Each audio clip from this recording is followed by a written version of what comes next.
Previously on Geezerology 2.0. Okay, one more Best Picture for this month.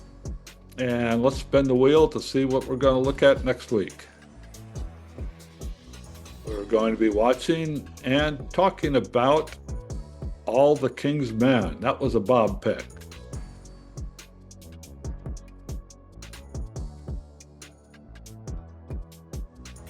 Hello, everybody. We're wrapping up our look at Best Picture winners with All the King's Men from 1949.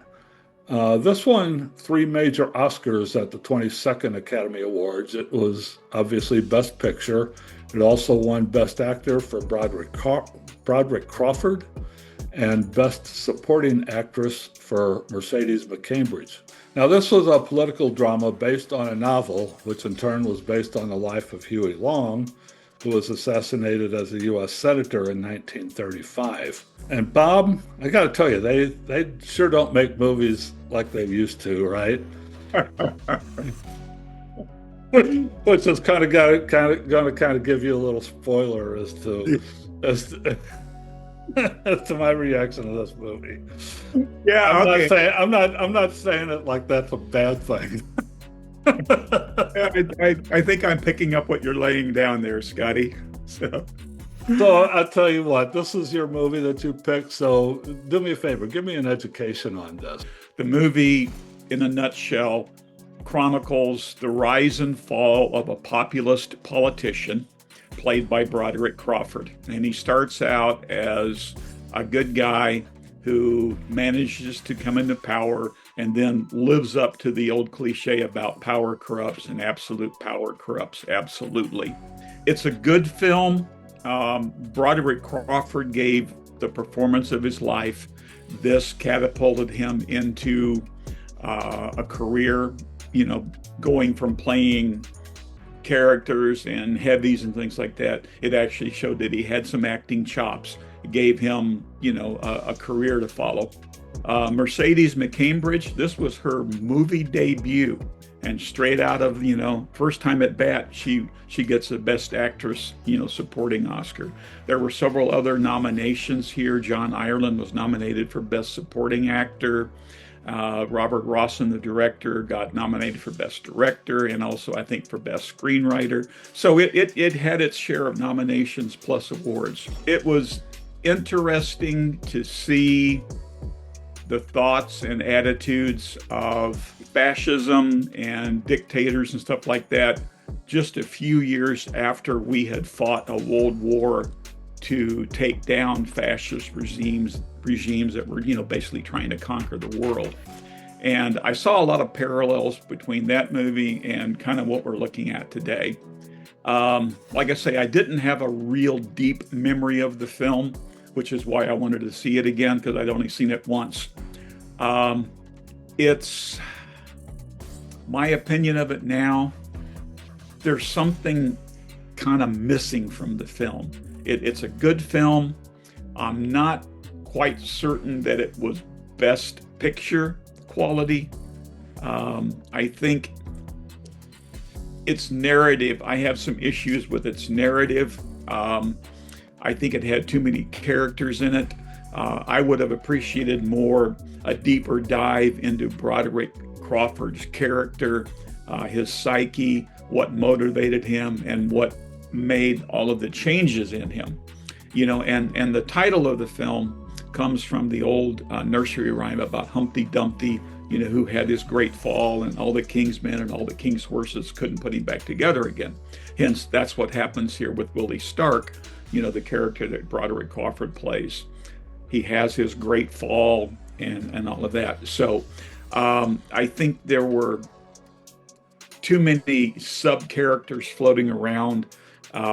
In the novel, all of that works because it goes into more detail and all of that. In the film, I think they tried to cram too much in here. I think it would have worked better, more closely focused on Willie Stark. Now, the things that I really did appreciate about the film, it was made by Columbia Pictures, who did not have, that studio did not have a backlot. So everything was filmed on location. And it's my understanding that in most of the crowd scenes, they actually used local residents from where they shot the film, which gives it a little bit of a realistic look and sometimes almost documentary. So I appreciated the realism of it. I appreciated the topics they tried to cover, the issues they tried to raise. I'm just not certain if they hit it completely. I didn't find anything in this movie to grab onto. You know, I couldn't figure out what it was. I think it's a screenplay problem. It wasn't an actor problem. I mean, the actors were fine, but there was nothing there to grab onto as far as I'm concerned. I mean, is this supposed to be a character study? Well, we're not given a real character to empathize with. Is this supposed to be a political statement? Well, what's the point? And so that's why I was having a real hard time with it. I just felt like it was just like movies were back in those days. It was just real melodrama. It wasn't anything that I could really relate to. But I think part of that was the style of acting back in the day, the style of screenwriting back in the day. But yeah, I couldn't find anything to latch onto on this one. Bill, is this your first time with it, or had you seen this one before? I had seen it before, Scott. I think what you guys have identified are definitely issues. What is surprising to me was watching it. This is the second time I had seen it. I probably had watched it maybe 20 years ago. I was more disappointed this time than I was the first time. And I think my particular problem is I came from it initially because I read the book. When I was focused in my political science years, we had read a couple of books that were kind of behind the scenes of how politics works in a novelistic form. And this was one of them by Robert Penn Warren. And the other one that I had read at the same time was The Last Hurrah, which is about Boston politics. And it's all this, kind of behind the scenes machine, political smoke-filled rooms kind of thing, which is, that's how politics works, or historically has worked. Maybe still works. I don't know to what extent these days. That sounds like it could be interesting to me, but we didn't get that in this movie. Well, so what we've got here, and it became obvious to me. I mean, blazingly obvious once I started to read the background after watching the movie, which is that Robert Rossen, when he made the film, he essentially filmed everything. So he's got more than 4 hours of footage that he had worked down to, essentially as the movie. And, 4 hours is too long. And, the studio head, Harry Cohen, and he said, we got to figure out a way to make this shorter. So they brought in, a very skilled editor, Robert Parrish, who chopped it down, but it was still too long. It was like almost over 2 hours. So Rossen says, because he's too close to it, he says, take what you view as the key scenes of the movie, and then chop everything like 100 feet on both sides of that, and stop it no matter where it is, and we'll just go with that. And you definitely see this happen now in the movie. When I am watching this, I cannot figure out why Broderick Crawford's character, who his name is Willie Stark, and he is kind of a rabble-rousing but good-hearted guy at the beginning, and in the end he becomes, as Bob says, the guy who's corrupted by power, who's still trying to do good things, but he can't see the difference between how he gets to do the good things and what it takes to do that. And you can't really figure out how he got there. I mean, you can see there are parts of it, he's got to make deals, he's got to be accommodating, he's going to subvert the whole process by taking, money from special interests, and yet still override those interests when he sees that it's necessary to try to do good for the people. And he does that, but he he loses everything in the end because of, his approach to this. And he threatens and bribes and overrides, and, he's got goons and all kinds of things happening. And I can't figure out how that happened. And that to me that's the whole problem with the movie, because that's what you want to know. Is he a good person who has to That's where I thought we were. That's where I thought we were going in the early part of the movie. I thought, okay, this is gonna be a character study of this guy, and figure out how he got where he was and everything like that. But like you're saying, we saw where he got. We saw where he ended up, but we have no idea how that happened. Not really. Yeah. I mean, with the other thing that I thought was interesting was to have the characters, like the John Ireland character, who's in the book, he's a researcher who becomes a journalist, who becomes kind of the personal assistant of Stark. But it's far too melodramatic in the movie. He's got love interests, or a love interest that becomes the mistress of Stark, which doesn't really ring true in the movie, but in the book it sort of makes sense. And the Mercedes McCambridge character is, really a good insight into what you need as a fixer. You need somebody like this who is going to keep your candidate or your governor on track because of his desire to, do one thing or another. You got to keep your eye on the prize. And she really plays that, in a very domineering and straightforward way. I think is a really powerful performance. Crawford is great in this movie, but he's only great in the parts that you can see, and then they don't all add up to anything. So it's a tricky thing. I prefer to think of it like the first time I saw it. This time I saw it, as I said, I was disappointed, really disappointed. So is the screenplay problem, as I suspected it was, in the sense that they wrote too long of a screenplay, and then it became an editing problem, right? Yeah. Okay. You keyed in real succinctly on my problem with this film. Thank you. And let me throw out an example. Willie Stark's adopted son is a football star. He's out driving while drinking one day with a girl in a car. They crash. The girl dies from the wreck. Well, her irate father confronts Willie. And then next thing you know, it's reported that his body the father's body has been found, and he's been beat to death. And you're like, my God, how did we get there? Who ordered him to be beat to death? Did Willie do this? Did some of his henchmen do it? So yeah, you have these big momentous things that happen, but there's no idea how they got there. And you keyed on the editing thing, and thank you for bringing that up, because that's where I was going to go. And that's what happens. We just kind of jump from scene to scene without tying them together. And this would have been a good film if they would have focused in on a journalist who gets enamored of a politician and then finds out that he's become disillusioned by it, or focus in on a good guy who starts out with good intentions, gets corrupted along the way.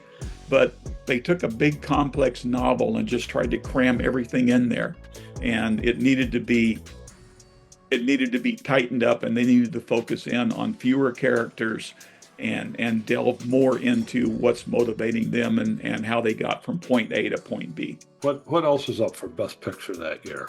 Battleground, The Heiress, A Letter to Three Wives, and 12 O'Clock High. Yeah, I'm not familiar with any of those. I've heard of 12 O'Clock High, but I don't know. 12 O'Clock High, 12 O'Clock High, I think, is a better picture. It's that's a great movie. I'm not familiar with the other ones. I know that Letter from Three Wives was the movie that the director of All About Eve won subsequently the Oscar for. I know the Heiress got most nominations than any other movie that year. I just read that on a Wikipedia thing, and and ended up, being a bridesmaid on almost everything I was nominated for, which was directed by William Wyler. Yeah, I don't know much about anything else that was going on that year, so I can't really sit here and say that, say that this should have been Best Picture. All I can say is that if this was a Best Picture, there must have been some. It must not have been a very strong field that year. Let me put it that way. I'm going to go out on a limb here and guess Battleground and 12 O'Clock High were both World War II films. And I'd say by this time, people are probably had enough of those.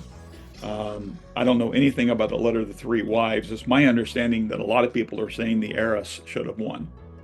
Battleground, I think, is an exceptional film, but it was shot on a real low budget, shot on a sound stage, all the fake snow to make it look like the Battle of the Bulge. So I could kind of see maybe why that one didn't win. 12 O'Clock High, I think was a better film overall. But so I don't know the politics behind, why this one won. I did read a piece of trivia that I found interesting, that they actually wanted John Wayne for this part. And Broderick Crawford only got the part because John Wayne didn't want it. He didn't want it. He thought it was too political, so he decided he didn't want to do it. And Broderick Crawford ended up beating John Wayne in the Best Actor category. John Wayne was nominated for Sands of Iwo Jima. And I think Spencer Tracy was also an early pick for the role. I think I remember that. This one had me scratching my head. I was sitting there going, what is this? What is the point of it? I couldn't figure out what I was supposed to be grabbing onto here. And I was having the same reaction to that, I think, as a movie we talked about a couple of 3 weeks ago, All About Eve. I tried to cram too many different things into one movie, and so it really didn't go into a whole lot of depth about a lot of melodrama going on, and just nothing to grab onto. There's no character to empathize with. There was no point to be made by it. The only point I could figure out is, well, if you become a bad politician, you get your ass shot down on the courtroom steps sometimes. Well, okay. Sometimes we wish that would happen. Sometimes it doesn't. Well, the film kind of starts out really focusing more on John Ireland's character as the reporter than Stark. Then it shifts to Willie Stark, and we're trying to tell the story through John Ireland's reporter's viewpoint, and he also is providing narration and stuff. And I thought that was just absolutely unnecessary.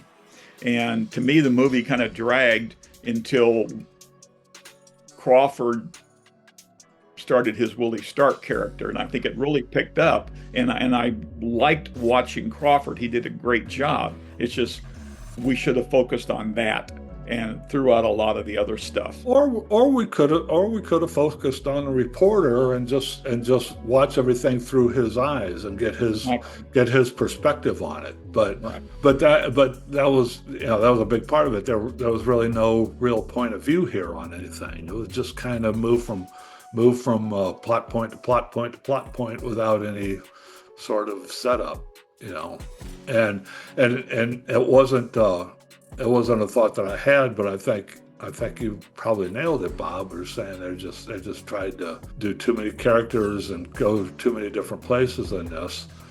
And as Bill was saying, it just turned into this big monster of a movie, which maybe it would have been a good 4-hour movie, but you can't make a 4-hour movie, so it just became sort of a mess. Have either of you seen the remake from a few years ago with Sean Penn? It got horrible reviews. I've never seen it. No, I missed it. I'm thinking about going back and watching it just as a point of comparison, but Just late in my life, I don't. Sometimes you like to torture yourself, huh? Yeah. Bob, how is your rating? What is your rating on a 5-star Yeah. scale? I have really been struggling with this. I think I'll do 3.5. 3.5. Okay, that's actually pretty good. Bill? I will give it a 3. I think the parts that work. I mean, Crawford is magnificent. I think we don't know the full grandeur of the performance because I think a lot of it got cut out. I mean, it just has too many issues with plotting and, as you said, point of view. I mean, it really there's a good movie somewhere that got left out of that, but it's got to be a 3 for me, and that's probably stretching it a tiny bit for me, just because I'm grading it on a curve, I think. Yeah, as I said before, any movie that I do not enjoy, I will not give it higher than a 2.5-star rating. Okay, and I couldn't even get to 2.5. I was trying to give it a benefit of the doubt, but I couldn't even get there. I'm at a 2, and I think I'm being generous with a 2. I don't think this was a successful movie at all. So yeah, so sorry we went out on this note at our look at Best Picture winners this month. So we're going to shift gears next month, and join us on Monday. We're going to have a little extra for you. We're going to revive Bob's book club, and he's going to tell you, and he and Bill are going to talk about a book called Pre-Code Essentials, and that's the direction we're going to go next month. So join us on Monday for that, and then join us for the book review. Join us on Tuesday for us populating our watch list for the month, and we'll see you then. Okay, thanks everybody.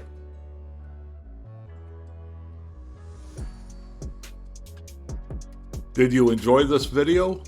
If so, please smash that subscribe button and drop a comment to let us know what you think about the movie we just discussed.